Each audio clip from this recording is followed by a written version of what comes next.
நான் தமிழ்நாட்டை பொறுத்த வரைக்கும் சில டீட்டெயில்ஸ் நான் கொடுக்குறேங்கண்ணா, நல்லா எழுதி வச்சுக்கோங்கண்ணா. எந்த அளவுக்கு ஃப்ராடுத்தனம் இங்கே இருக்கக்கூடிய திராவிட முன்னேற்ற கழகத்தினுடைய ஆட்சியாளர்கள் செய்கிறாங்க அப்படிங்கிறத எந்த அளவுக்கு ஃப்ராடுத்தனம் பண்ணுறாங்க நீங்கள் பார்க்கணுங்கண்ணா.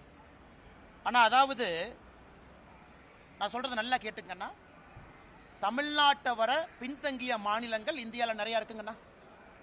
தமிழ்நாட்டை விட கிராமப்புற மாநிலங்கள் நிறையா இருக்குங்கண்ணா. தமிழ்நாட்டை விட கிராமப்புற மாநிலங்கள். இன்னைக்கு இந்த 100 நாள் வேலைவாய்ப்பு திட்டம் நாம ஆட்சிக்கு வந்த பிறகு எல்லா மாநிலங்களுக்கும் கொடுத்திருக்கக்கூடிய நிதி நான் படிக்கிறேங்கண்ணா. ஆந்திராவை பொறுத்த வரைக்கும், ஆந்திர பிரதேச பொறுத்த வரைக்கும் 2021-22 மேடம் நான் சர்க்குலேட் பண்றேன், நீங்க நோட்ஸ் பெருசா எடுக்க வேண்டாம், உங்களுக்கு அந்த டேட்டா கைக்கு வந்துடும். 21-22, 22-23, 23-24, 24-25 4 வருஷங்கண்ணா. 4 ஆண்டுகள் ஆந்திராவுக்கு மொத்தமாக நாம் கொடுத்திருப்பது 30,063 கோடி. பீகார் தமிழ்நாட்டை விட பின்தங்கிய மாநிலம், கிராம பகுதிகள் அதிகமாக இருக்கக்கூடிய மாநிலம்.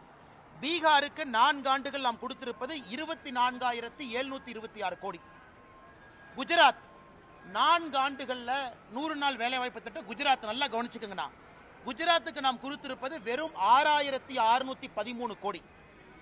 கர்நாடகா பிஜேபி அரசு இடையில் இருந்தாங்க, 4 ஆண்டுகளுக்கு நாம் கொடுத்திருப்பது 23,226 கோடி.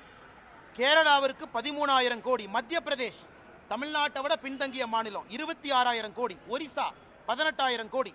ராஜஸ்தான் 35,000 கோடி. தமிழ்நாட்டை விட 4 மடங்கு மக்கள் தொகை, தமிழ்நாட்டை விட அதிகமான கிராமங்கள் இருக்கக்கூடிய உத்தரப்பிரதேஷ்க்கு நம்ம 4 ஆண்டுகளில் கொடுத்தது 38,000 கோடி. இந்தியாவில் அதிகமாக 100 நாள் வேலைவாய்ப்பு திட்டம் நாம் கொடுத்த நிதி இந்திய அரசியல் சரித்திரத்தில் தமிழ்நாடு. கடந்த 4 ஆண்டுகளில் 39,333 கோடி ரூபாய். யூபி தமிழ்நாட்டை விட 3 மடங்கு மக்கள் தொகை அதிகம், தமிழ்நாட்டை விட கிராமம் அதிகம். அவங்க நடத்தாத 100 நாள் வேலைவாய்ப்பு திட்டத்தை அவன் நடத்திட்டு இருக்கா. என்ன கதை விட்டு சுத்துறாங்களா? அப்ப யாரு பேர்ல நீ போலி கணக்கு எழுதுற? யூபியில 23 கோடி மக்கள், 24 கோடி. யூபியில 38,687 கோடி. தமிழ்நாட்டில் 8.5 கோடி மக்கள் தொகை. தமிழ்நாட்டில் எவ்வளவு காசு வாங்கியிருக்காங்க? 39,338 கோடி. இதை கனிமொழி அக்கா பார்லிமெண்ட்ல பேச மாட்டாங்களா? நான் டேட்டா உங்களுக்கு இப்ப முடிச்சோன்னே கொடுக்குறேன், டேபிள் போட்டு. அது மட்டும் இல்லைங்கன்னா, தமிழ்நாட்டுக்கு கொடுத்திருக்கக்கூடிய 100 நாள் வேலைவாய்ப்பு திட்டத்தினுடைய நிதி என்பது மகாராஷ்டிரா, தெலங்கானா, சத்தீஸ்கர் 3 மாநிலத்தை சேர்த்துனாலும் தமிழ்நாட்டினுடைய நிதியை விட குறைவா வாங்கியிருக்கிறாங்க. என்ன நியாயம் இது? அதுக்கு அடுத்தது பாருங்க, மொத்தம் கிராம பகுதி மக்கள் தொகை. கிராம பகுதி மக்கள் தொகை அக்கா கேட்பாங்க, இந்து அக்கா, அண்ணா நீங்க இப்படிலாம் சொல்லக்கூடாது, கிராம பகுதி ப்ரொபோஷனேட் சொல்லுங்க. ஆந்திரால கிராம பகுதி மக்கள் தொகை பீகார்ல 9%, மத்திய பிரதேஷ்ல 5%, உத்தரப்பிரதேஷ்ல 15%, தமிழ்நாட்டில் 3.7 கோடி. 8.5 கோடியில் 3.7 கோடி. உத்தரப்பிரதேசில் 23 கோடியில் 15 கோடி கிராமப்புறம்.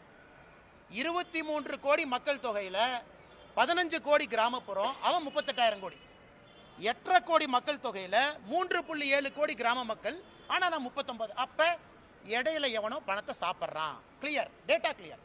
அப்ப இடையில எவன் பணத்தை சாப்பிட்றான்னு இப்ப தொலைட்டு இருக்கோம். இடையில பணத்தை சாப்பிட்றான்னு தூக்கணும். இந்த போலி கணக்கு, வராதவங்க பேர்ல கணக்கு, திமுக கூட்டத்துக்கு குரூப்பு குரூப்பா கூட்டிட்டு போய் கணக்கு, அதெல்லாம் 100 நாள் வேலைவாய்ப்பு திட்டம், பஸ்ஸில் கூட்டிட்டு போறது, அதெல்லாம் மாட்டி டாஸ்மார்க் ஊழலை விட மிகப்பெரிய ஊழலாக தமிழ்நாட்டில் 100 நாள் வேலைவாய்ப்பு திட்டம் மிகப்பெரிய ஊழலா இருக்கும். ஆனா இதுல திமுகவுடைய பஞ்சாயத்து பிரசிடென்ட் ஜெயிலுக்கு போவான். அவங்கெல்லாம் கட்டி வைக்கணும்னா திகார் மாதிரி 4 ஜெயில் கட்டணும். கோயம்புத்தூர் பஞ்சாயத்து பிரசிடென்ட்ல இதுல ஏறு, இந்த ராமநாதபுரத்துக்காரன்லாம் இதுல போ, இந்த பக்கமெல்லாம் இங்க போ, சென்னைக்காரன்லாம் இங்க வந்துரு. திமுகவுடைய பஞ்சாயத்து பிரசிடென்ட் எழுதின போலி கணக்கு டாஸ்மார்க் ஊழலை விட பல மடங்கு இந்த கணக்கு இருக்கும். இந்த டேட்டாவை உங்களுக்கு நான் சமர்ப்பிக்கிறேன், பத்திரிகை நண்பர் பாருங்க. அடுத்தது மேடம் நீங்க சொல்லுங்க, இன்னைக்கு 100 நாள் வேலை வாய்ப்பு திட்டத்தில் நம்ம எல்லாருக்குமே புரிதல் இருக்கு. சம்பளம் ஒரு பர்சன்டேஜ், சம்பளம் 1% வேலைக்கான மெட்டீரியல், இது ரெண்டுமே மத்திய அரசு கொடுக்குறாங்க. உதாரணத்துக்கு நான் ஒரு டேங்க் கட்டுறேன் அல்லது ஒரு குலை வெட்டுறேன், 100 ரூபாய் செலவுனா இன்னைக்கு 60-40 இருக்கும். அந்த டேங்க் வெட்டும் பொழுது சம்பளம் எவ்வளவு சதவீதம் கொடுக்கிறோம்? டேங்க் வெட்டுறதுக்கான உபகரணங்கள்.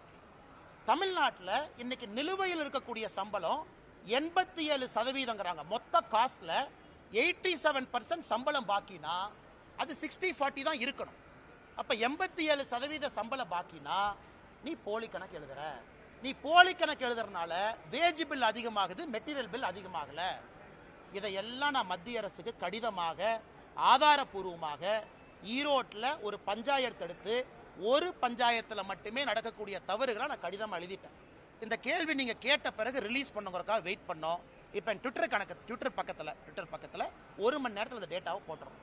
அதனால் எங்களை பொறுத்தவரை மத்திய அரசு ஒரு சிறப்பு அதிகாரிகள் குழுவை போட்டு தமிழ்நாட்டில் 39,000 கோடி ரூபாயும் ஆடிட் பண்ணி இந்த பெருச்சாளிகள் எவன்லாம் பணம் திருண்டானோ 4 சிறைச்சாலையை மத்திய அரசினுடைய பணத்தில் கட்டி அந்த 4 சிறைச்சாலையை நப்பிட்டு தான் அடுத்த பைசா கொடுக்கணும்.